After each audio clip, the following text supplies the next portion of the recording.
The little 250 racer arrived today. It's really not that big. About the size of a 8.5 by 11 piece of paper. I hope it can take a lot of bashing. We'll see. I can certainly probably bash it. It has a video transmitter, a controller, a high definition camera, LEDs there on the side and in the front, show orientation, GPS, video transmitter, RC receiver, battery in the back. That's about it.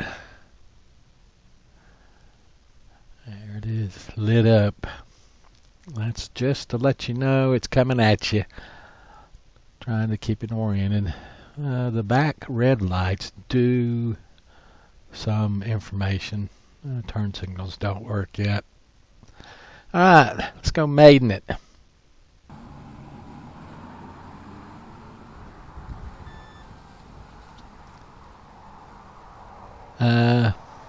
Basically, I sure am glad I got a lot of manual time on the other verticals. Because this was the first time I ever flown one of these. By the way, the wind wasn't great. It was blowing and gusting from my right to the left, as we see on the video. Fighting that a couple times really got it blown around. It just so like it weighs 400 grams or something.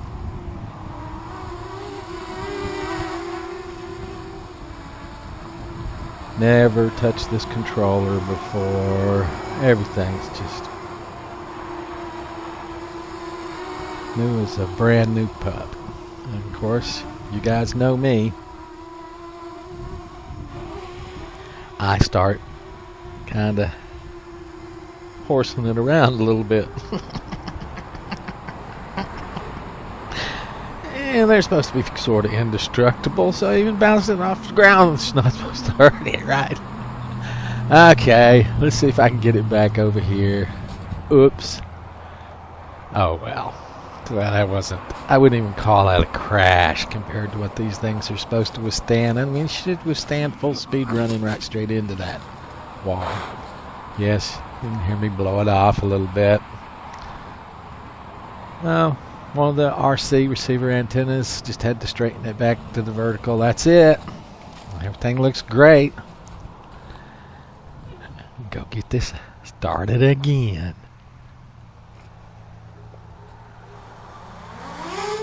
What? Well,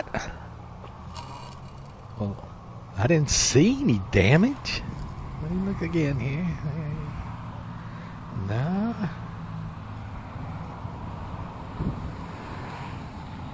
Let's start it up again. See.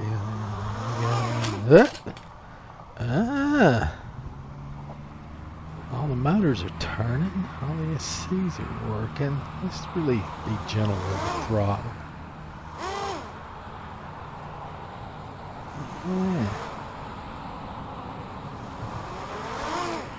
Being just gentle with the throttle, the thing was even revving higher without me changing the throttle. So I'd seen the other guys that had these reset them in the field after a crash. So I reset it. Monkey see, monkey do, whatever. Again, my first 250 flight, period. So we'll go with just a little throttle here. Again, let's not be crazy with the throttle. Seems stable now, instead of doing its own thing. Okay. 8 GPS satellites. Okay, so, okay. Now it's flying like it should again. Really doesn't have a hover throttle position, or at least I haven't found it yet.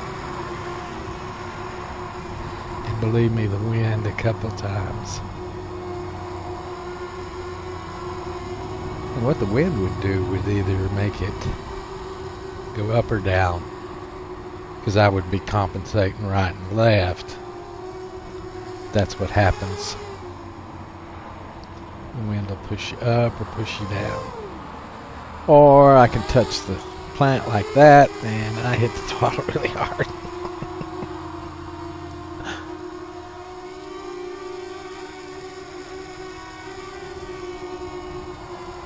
I wished it was less windy so I could have tried this for the first time, but we'll just try to keep it right here. Try to figure out this control stick feel.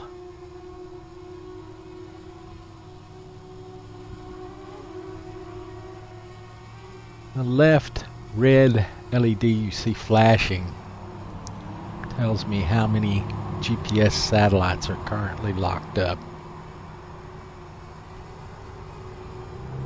Basically, 3 flashes equals 8. It touched the ground there and hit the throttle. And so any flashes above 3 would just be additional. So how many is it flashing? 1, 2, 3, 4, 5, 6, 7. 7, 3, 4, 8, 12. Got 12 GPS satellites currently locked up. But I'm not using the GPS. And the only thing this GPS does is it will do a GPS hold. I'm not sure which switch that is right now, because that wasn't my intention for this flight. And I'm not going to start flipping them. And the same switch that would do a GPS hold, which has nothing to do with altitude hold, because I don't think there is any with this platform. We'll see in future flights. Now that's where the wind really got it.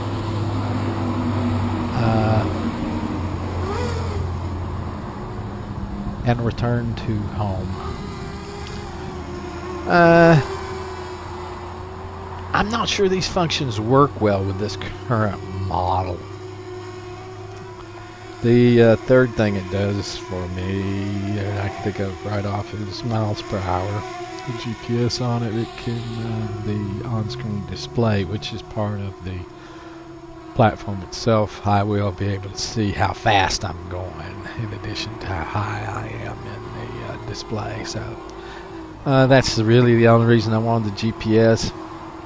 I've seen the return to launch attempt to work in videos on YouTube. I've watched a lot of them. I haven't really seen any of them that successful in my humble opinion. So I don't really see it as a viable function on this platform the way it is. I'll play with it, of course. That's the reason I got it. I wanted to play with stuff like that.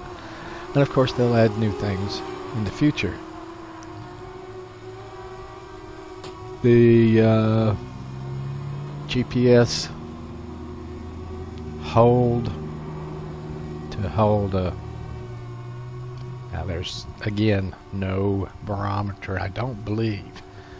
I'm not sure that will hold you up and down. We might find out when we put it in GPS hold for the first time someday.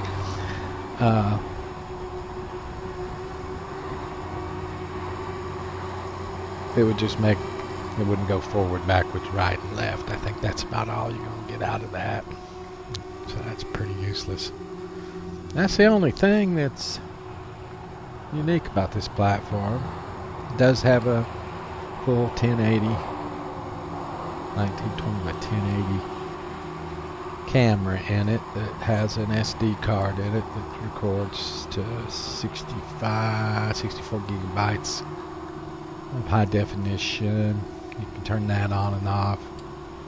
Take snapshots all from the remote control if you like.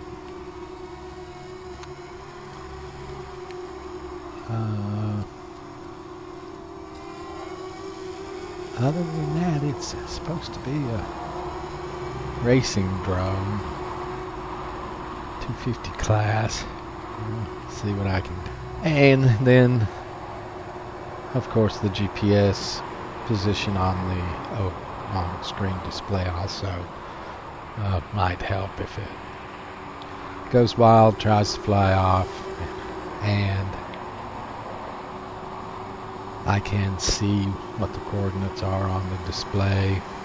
Would be recorded into the SD card on the freeze zone FPV goggles also. Might not be able to see it. Might crash, and at the instant of crash the battery come out, but on the recorded portion inside the FPV goggles you might be able to see the GPS coordinates at the instant of crash. It also might bounce 50 feet away from that when you get to that point. At least gives you a place to start.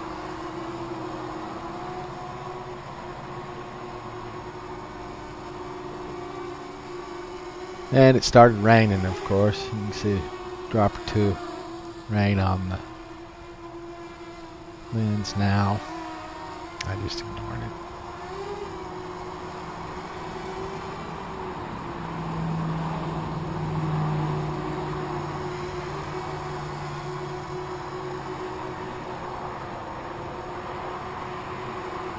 With the wind the way it was and gusting, there was just really difficult to hold it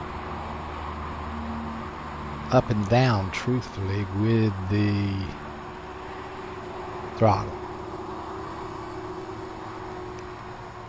Just little bitty movements of throttle to keep it from just trying to sink fast or zoom up in the air. Right and left pretty what I'm used to for all the other verticals. Couple of years of flying those. Forward and backwards, that feels exactly the same to me. Throttle, nope.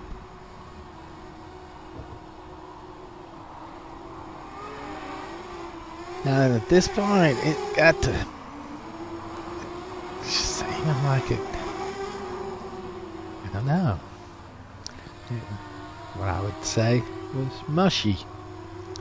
And what I didn't realize, and you can see it right now, is that right rear LED is now blinking. It says your battery's too low. So trying to keep it off the ground here, I'm getting to almost full throttle. So I decided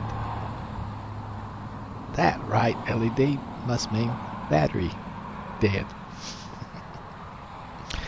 The OSD will tell me exactly what the voltage is when I'm flying with the FPV. I'll just look down the left hand corner and see that my voltage is X, and I know I need to land it at like 9.6, 10 volts, something like that. This is the backpack it comes in. Just the antenna for the RC. Oops, didn't get that in the picture. You just fold them right down the way they do when it crashes after you take the propellers off.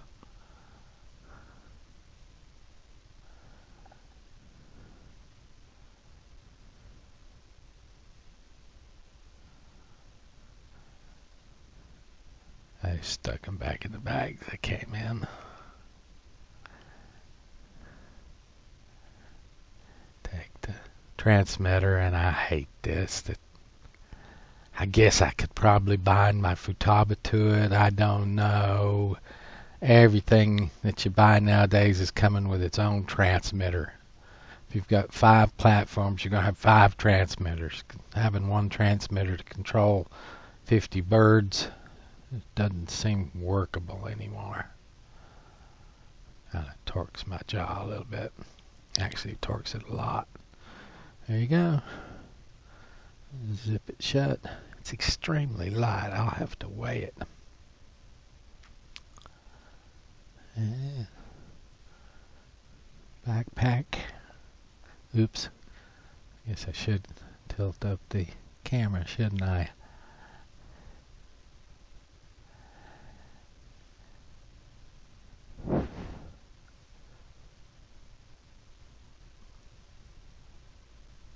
Walkera.